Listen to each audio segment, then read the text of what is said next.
কোনো পাওয়ারফুল ব্যক্তি এই জুলালার পক্ষে অবস্থান করেন, খোদার কসম দিয়ে বলছি তার পিঠের চামড়া থাকবে না।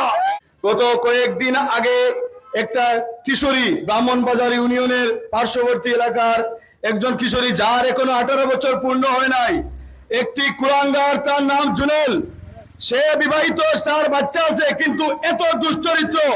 আমি খবর নিয়ে শুনেছি এর আগেও 6 বার ইফটিজিং এর জন্য তার উপর বিচার সালিশ বসেছে, কিন্তু কুলাঙ্গার কিছু অশিক্ষিত মুরব্বী দ্বারা মাতব্বরি করে সমাজের, তাদের দামাচাপা বিচারের কারণে আজ সে খুনের পর্যায়ে পৌঁছে গেছে।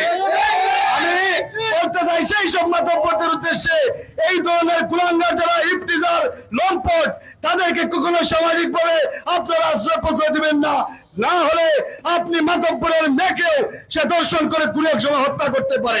আমি আদালতের উদ্দেশ্যে বলতে চাই, কেন বিলম্ব করা হচ্ছে, কোন কারণে করা হচ্ছে, সেই খুনিকে কেন ফাঁসির রায় কার্যকর করা হচ্ছে না?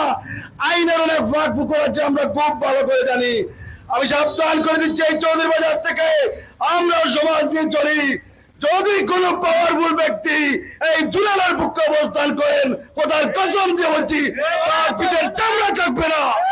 আমি এই চৌধুরী বাজার থেকে আদালতের উদ্দেশ্যে, প্রশাসনের উদ্দেশ্যে এবং বর্তমান সমাজে দেশের পরিচালনা করছেন তাদের উদ্দেশ্যে বলতে চাই, খুবই দ্রুত যদি জুনেলের ফাঁসি কার্যকর করা না হয়, তাহলে এই সাধারণ জনতা আপনাদের পরিণতি কি করবে আপনারা কল্পনা করতে পারেন।